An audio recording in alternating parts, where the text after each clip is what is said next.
Saviez-vous que certaines des plus grandes figures de l'histoire, des empereurs romains aux leaders modernes, ont puisé dans la sagesse ancienne du stoïcisme pour naviguer à travers les défis les plus ardus de la vie? Aujourd'hui, nous allons plonger profondément dans le stoïcisme, une philosophie ancienne qui est plus pertinente que jamais.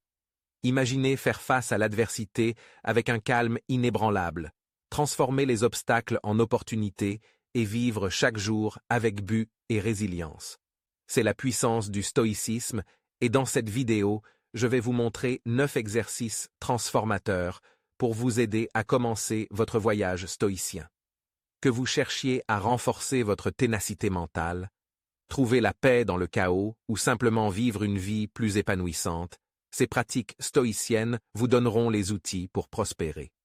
Restez avec nous, car à la fin de cette vidéo, vous aurez une feuille de route pour exploiter la sagesse intemporelle du stoïcisme et l'appliquer à votre vie quotidienne. Avant de commencer, si vous appréciez notre travail, je vous demande simplement de vous abonner à notre chaîne et de ne pas sauter aucune partie de la vidéo. Allons-y. Le stoïcisme se fonde sur une compréhension claire et une acceptation de la distinction entre ce que nous pouvons contrôler et ce que nous ne pouvons pas contrôler. C'est une idée simple, mais la maîtriser peut transformer votre vie. Dans le stoïcisme, la dichotomie du contrôle nous enseigne que l'univers est plein d'événements et de circonstances qui échappent à notre influence. Nous ne pouvons pas contrôler la météo, les actions des autres ou le passage du temps. Cependant, nous avons le contrôle sur nos propres pensées, actions et réactions. Épictète a dit célèbrement « La tâche principale de la vie est de distinguer et de séparer les choses de manière à pouvoir clairement dire à soi-même lesquelles sont externes et échappent à notre contrôle, et lesquelles concernent les choix que nous pouvons réellement contrôler. » Ce principe peut être incroyablement libérateur. Imaginez combien d'énergie mentale nous gaspillons à nous inquiéter de choses complètement hors de notre portée. En nous concentrant uniquement sur ce que nous pouvons contrôler, nous récupérons cette énergie et la dirigeons vers des actions productives et positives. Cela ne signifie pas être passif ou résigné. C'est s'engager activement avec les aspects de la vie où nous pouvons faire une différence.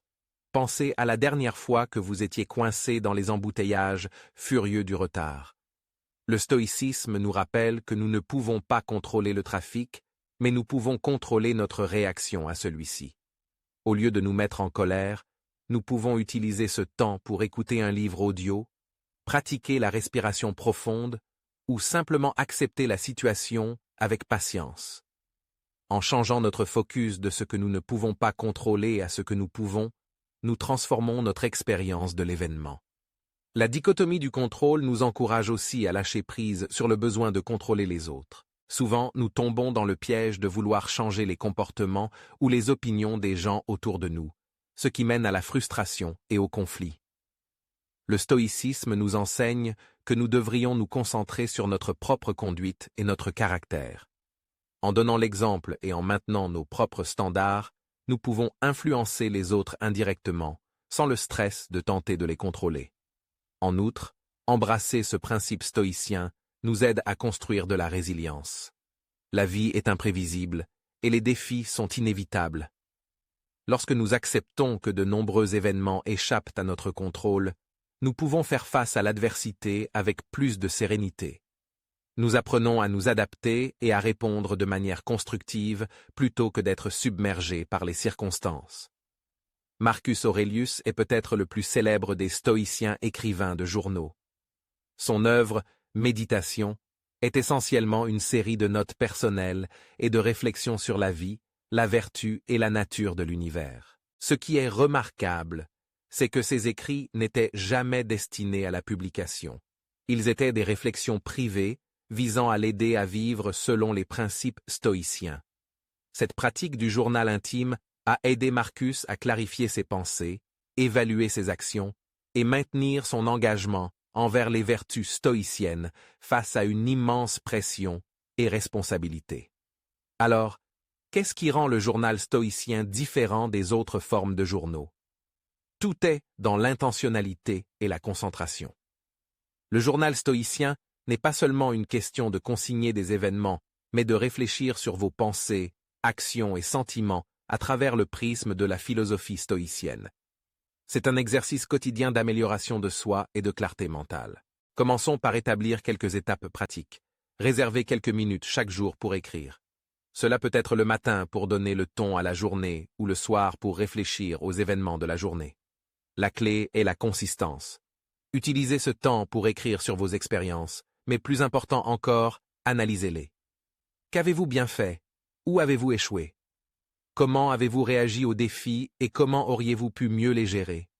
En examinant ces questions, vous pouvez identifier des domaines à améliorer et développer des stratégies pour gérer des situations similaires plus efficacement à l'avenir. Sénèque a également souligné l'importance de tenir un journal. Il conseillait à ses lecteurs de revoir leur journée chaque soir, de se demander ce qu'ils ont bien fait, ce qu'ils ont mal fait et ce qu'ils pourraient améliorer. Ce processus aide à cultiver la conscience de soi et la responsabilité, deux aspects cruciaux de la pratique stoïcienne. Le journal peut aussi servir d'outil pour renforcer les principes stoïciens. Par exemple, vous pouvez utiliser votre journal pour vous rappeler des enseignements stoïciens clés, tels que la dichotomie du contrôle ou la pratique de l'amo fati, aimer son destin. Notez les citations des philosophes stoïciens qui résonnent en vous et réfléchissez à la manière dont vous pouvez appliquer ces idées dans votre vie. De plus, le journal vous permet de suivre vos progrès au fil du temps. En révisant régulièrement vos entrées, vous pouvez voir des schémas dans vos comportements et processus de pensée. Cela peut fournir des insights précieux sur votre croissance personnelle et mettre en lumière les domaines où vous devez encore travailler. C'est un enregistrement tangible de votre cheminement vers devenir une personne plus résiliente et vertueuse. Un autre bénéfice du journal stoïcien est qu'il peut servir de forme de désencombrement mental. La vie peut être chaotique et nos esprits sont souvent remplis d'un enchevêtrement de pensées, de soucis et de distractions. Écrire peut aider à organiser ses pensées et à apporter un sentiment d'ordre et de clarté. Cela vous permet de traiter vos émotions et expériences de manière structurée, ce qui peut réduire le stress et l'anxiété. Incorporer le journal dans votre routine quotidienne ne nécessite pas beaucoup de temps ou d'efforts. Vous n'avez pas besoin d'un carnet sophistiqué ni de compétences en écriture.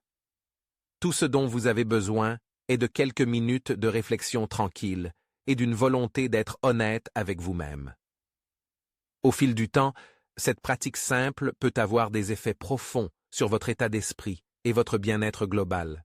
Épictète parlait souvent de l'importance de se préparer aux difficultés. Il disait « Nous devons subir un dur entraînement d'hiver et ne pas nous précipiter dans les choses pour lesquelles nous ne sommes pas préparés. » Cette idée repose sur la croyance que l'adversité est inévitable, mais que la manière dont nous y répondons est sous notre contrôle. En pratiquant l'inconfort intentionnellement, nous devenons mieux équipés pour faire face aux difficultés inattendues, avec grâce et force. Une manière pratique de s'entraîner à l'adversité est de relever des défis physiques.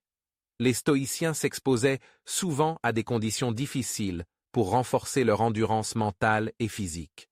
Par exemple, ils prenaient des bains froids, portaient des vêtements minimalistes en hiver ou jeûnaient pendant de longues périodes.